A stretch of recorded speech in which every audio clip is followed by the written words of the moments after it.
Nous sommes de retour sur Direct Investisseur et nous allons tout de suite retrouver en duplex Rodolphe Vial d'ABC Bourse. Bonjour Rodolphe. Bonjour Lucie. Alors, on va parler avec vous de valeurs que vous suivez, notamment Technicolor. Technicolor, parlez-nous un petit peu de cette valeur qui a retenu votre attention. Oui, alors tout à fait. En fait, j'ai souhaité m'y intéresser puisque d'abord c'est un titre que les investisseurs court terme aiment bien. Il y a pas mal de volatilité dessus, qui a longtemps été très très vendu par le marché, qui a un retour en grâce depuis le début de l'année. En fait, Technicolor a publié ses résultats trimestriels il y a quelques jours. Les objectifs 2014 ont été confirmés avec un EBITDA qui est attendu entre 550 et 575 millions d'euros. Donc pas de surprise de ce côté-là, plutôt des bonnes nouvelles. Un chiffre d'affaires en petite baisse, mais pas d'inquiétude. Les flux de trésorerie sont en nette amélioration. Donc d'un point de vue fondamental, elle reste intéressante. C'est plus la valeur qui risquait la faillite à tout moment, comme on l'avait connu il y a quelques années. Et elle se paye aujourd'hui sur des ratios de valorisation assez faibles, entre 8 à 9 fois les bénéfices attendus, ce qui reste assez faible quand même dans un secteur techno. Voilà pour l'aspect fondamental. Alors sur l'aspect technique maintenant, comment est-ce qu'on peut rentrer sur la valeur? Oui, on peut rentrer encore. Elle avait connu une exagération baissière la semaine dernière en venant toucher un support à 4,2 euros. Il y a eu une grosse réaction dans des volumes importants. Aujourd'hui, on est autour de 4,67 à peu près. Et on a un objectif court terme de 5 euros. Donc ça fait un potentiel de 7 à 8% court terme sur le titre. Et un objectif bien plus ambitieux à long terme, puisqu'on peut envisager tout à fait de revenir sur les plus hauts de l'année autour de 6 euros dans une optique à 6 mois à peu près. Alors, il y a une autre valeur également qui est intéressante à jouer, c'est Eramet.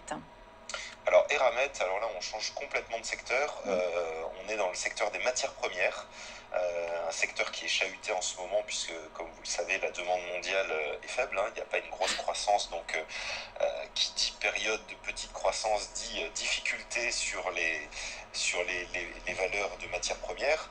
Donc Eramet c'est une société qui produit du nickel et du manganèse essentiellement, qui là aussi a publié il y a peu de temps et une très bonne surprise au troisième trimestre avec une remontée en flèche des cours du nickel. Ils ont gagné 33% en l'espace de quelques mois, donc du coup la société en profite mécaniquement et repart de l'avant. Alors là on est sur des plus bas quasi historiques sur le titre, enfin des niveaux très faibles de valorisation. Il n'y a plus beaucoup de spéculation sur le dossier. Rodolphe, oui, on voit que le titre tout de même est très volatile, puisque hier le titre a perdu 4%, il reprend 3,30 aujourd'hui. Donc valeur volatile tout de même.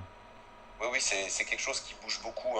Eramet, ça bouge au rythme des matières premières. C'est vraiment une valeur de matières premières, donc on ne fait pas de levier là-dessus, mais il y a un potentiel vraiment important puisque les prix qui ont fortement augmenté sur le nickel sont encore inférieurs au prix qu'on connaissait au premier semestre. Donc il y a une marge de rattrapage et elle est très sensible à ça. C'est-à-dire qu'on le voit, les prix peuvent progresser de plus de 30% en un trimestre, ce qui est énorme. Donc on imagine le levier sur les résultats de la société que ça peut produire. Et vous visez quel objectif alors, quel niveau sur Eramet? Objectif ambitieux de 100 euros. À 100 euros tout de même. Retrouver les cours du printemps à peu près. Donc la fin du premier semestre, en jouant sur une poursuite du redressement des prix sur le nickel et le manganèse. Alors il y a une autre valeur également qu'on va commenter avec vous, il s'agit de Numéricable. Parlez-nous un petit peu de ce titre. Alors Numéricable, ça fait l'actualité ce matin. Je ne le pensais pas en choisissant les valeurs hier, mais ils ont lancé ce matin une augmentation de capital géante, 4,7 milliards d'euros, qui va leur permettre de financer le rachat de SFR, l'opérateur de téléphonie mobile. C'est pas bien accueilli par les marchés. Oui, alors c'est vrai, très très surprenant. De toute façon, le titre est bien accueilli par les marchés depuis qu'il a annoncé l'opération SFR. Oui. Si on reprend un petit peu son historique, on voit que depuis qu'il a annoncé cette opération géante, il a pris 100% de hausse quand même. Oui, oui. Donc là, on est dans une autre logique que les deux précédentes valeurs. La logique, ce serait plutôt de vendeuse, puisqu'on atteint des valorisations complètement folles. Alors, il y a une vraie histoire d'amour entre le marché et Numéricable. Il y a un pari quand même de la société avec un énorme endettement, une grosse augmentation de capital, et les investisseurs perdent totalement de vue les ratios de valorisation du secteur. Là, on atteint des PER de 30 fois ou 35 fois les bénéfices attendus. Voilà. En outre, on a eu quand même les résultats de SFR qui sont pas terribles au dernier trimestre. À se demander si c'est pas un petit peu surpayé, en tout cas. Donc vous pensez que la hausse là que l'on voit donc sur le titre Numéricable, c'est une réaction du marché suite à l'annonce, mais que finalement le potentiel de hausse peut être terminé et on va revenir sur une baisse du titre. Oui, nous on pense à un rééquilibrage du dossier autour de 24-25 euros, c'est-à-dire revenir sur les niveaux où il a évolué une grande partie de l'année. Là, on voit qu'il y a une accélération quand même depuis quelques séances. Ça a commencé autour du 22 octobre, on était à 23 euros, donc avec les coûts réajustés de l'augmentation de capital. Et on est aujourd'hui à plus de 30. C'est complètement fou. Enfin, en termes de valorisation, c'est très très cher.